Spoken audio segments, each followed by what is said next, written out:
Touch the leg and welcome to Tibet This Week, where we bring you weekly news edition on Tibet, His Holiness the Dalai Lama and Central Tibetan Administration. Let's have a look at today's headlines. His Holiness the Dalai Lama attended long life prayer offering.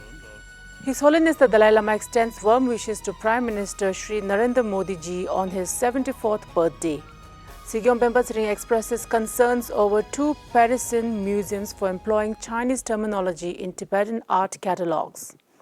8th session of the 17th Tibetan Parliament-in-Exile concludes, extending solidarity with Tibetans inside Tibet.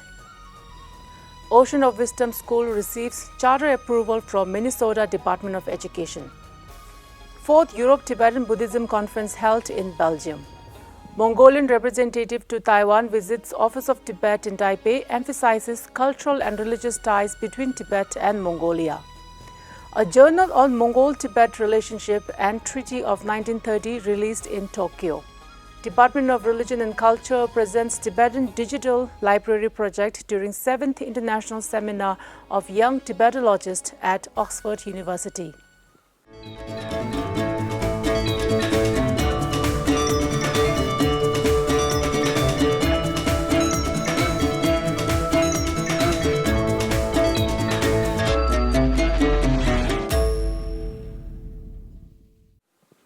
On Wednesday this week, His Holiness the Dalai Lama attended a long life prayer offered to him by the Tibetan Women's Association ex-students of CST Dalhousie and Lhasa districts at the main temple here in Dharamshala. Addressing the audience, His Holiness stated that their gathering was the result of the merit and prayers they had accumulated over time. He expressed his commitment to continue to fulfill the wishes of the Buddha and encouraged everyone to remain positive and uplifted.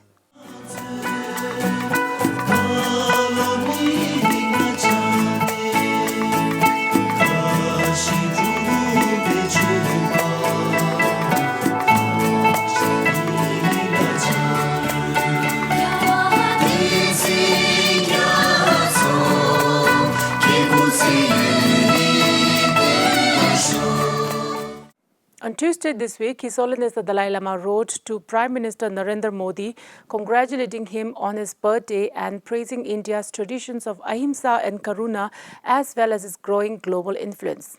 His Holiness the Dalai Lama expressed gratitude for India's support to Tibetans in exile for over 65 years and wished the Prime Minister good health and success in fulfilling the nation's hopes and contributing to a more compassionate, peaceful world. On 14 September, the Sikyong of the Central Tibetan Administration expressed strong concern and disappointment in a letter to 2 Paris museums for aligning with the Chinese government's disinformation campaign by replacing Tibet with Xizang in their catalogue of Tibetan artifacts. The letter, delivered through the Bureau de Tibet in Belgium, was addressed to key figures including the French Ministers of Culture and Foreign Affairs, Paris mayors, museum directors and members of the Tibetan support group in the French Senate. The Sikyong criticized the Musée du Quai Branly and Musée Guimet for using Xizang and Himalayan world in place of widely recognized Tibet in their Tibetan artifact collections as part of a France-China cultural exchange program. He called the move an unacceptable concession to the People's Republic of China's effort to erase Tibet as an independent cultural identity initiated by the United Front Work Department in 2023.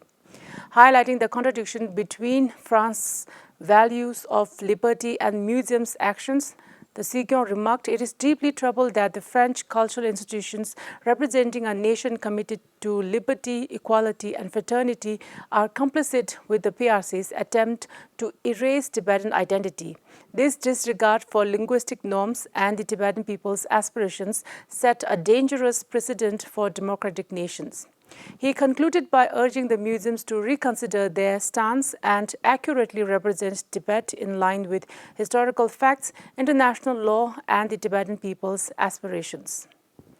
On Thursday this week, chaired by Speaker Khenpo Sonam Tempel, the final day of the 8th session of the 17th Tibetan Parliament-in-Exile began with official bills and resolutions, including one expressing gratitude to the United States for the adoption of the Resolve Tibet Act.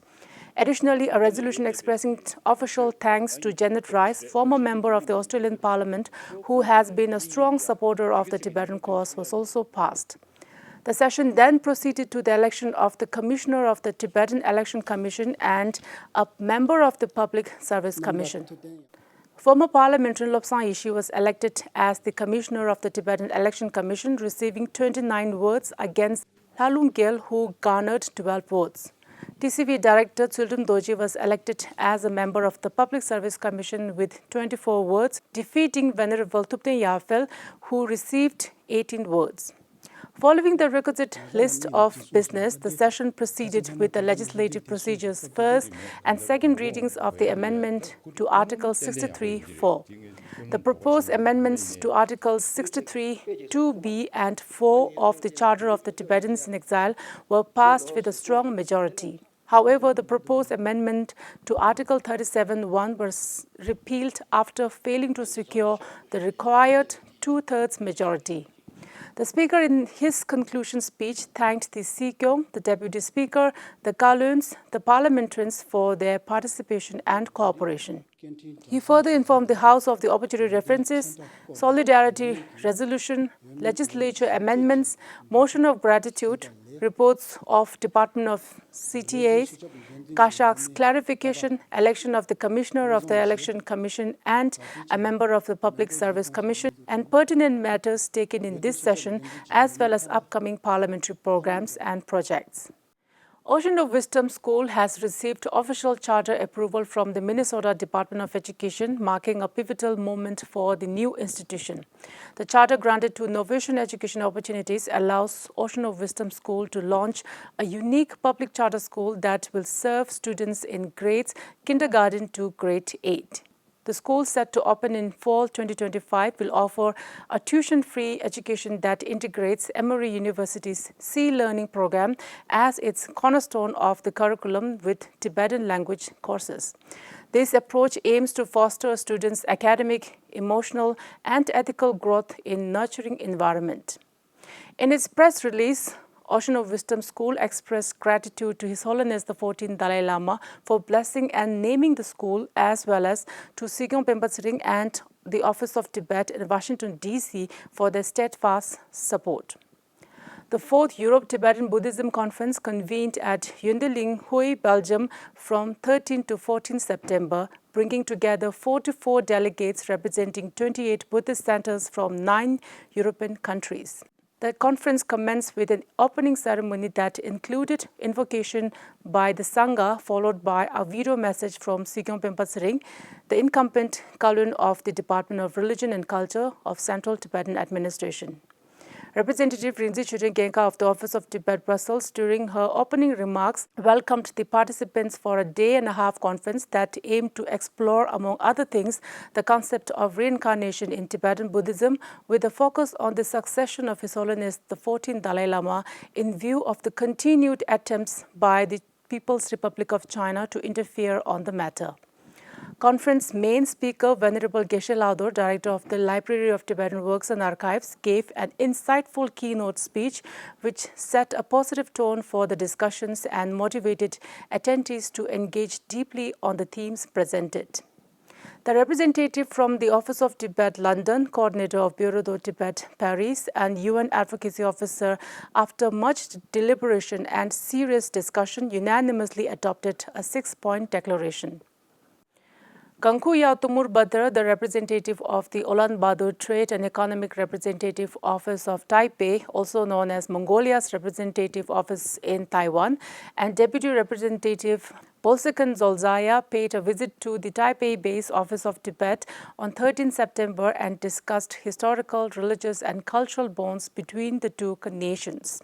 Representative Kesang Genzebawa of the Office of Tibet provided a concise overview of both the Office of Tibet in Taipei and the Central Tibetan Administration. He also informed the visiting Mongolian delegation about the ongoing struggle of the Tibetan people for freedom, current state of Tibetan Buddhism in Taiwan, and the support they have garnered, including the successive U.S. legislations concerning Tibet. A journal on Mongol-Tibet relations and the Treaty of 1913 in Japanese was released at an event organized by the Southern Mongolian Congress on 14 September at Nagano Wat Office among scholars on Tibet and Mongolian supporters and media representatives. The journal is the compilation of the papers submitted by the scholars and panelists last year on the 110th anniversary of the Mongol-Tibet Friendship and Mutual Recognition Treaty signed between Mongolia and Tibet on 11th January 1913. Representative Dr. Tawangebo Arya, who was invited at the journal release, talked about the importance of history, culture and language and how the Chinese Communist Party has been trying to destroy the identity of Mongolia and Tibetan nationals and distort their history.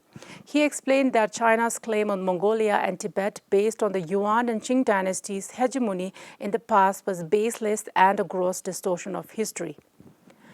During the recent 7th International Seminar of Young Tibetologists at the University of Oxford, a team from the Department of Religion and Culture of the Central Tibetan Administration showcased its Tibetan Digital Library project funded by the USAID.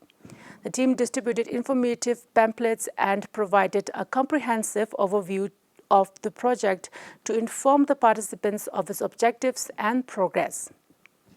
In addition, Charles Manson, the Tibetan subject consultant librarian at Oxford University, Daniel, a member of the seminar's organizing committee, and Representative SikyongPenpaTsering Farsi from the Office of Tibet in London were giving detailed briefings about the project. On 15 September, the Office of Tibet in Brussels hosted a talk on Buddhism and sea learning featuring Geshe Lador, director of the Library of Tibetan Works and Archives. Over 100 attendees, including students from Jamyang Lobel Sunday School and Sherab Ningche Weekend School, as well as Tibetan community members, joined the session.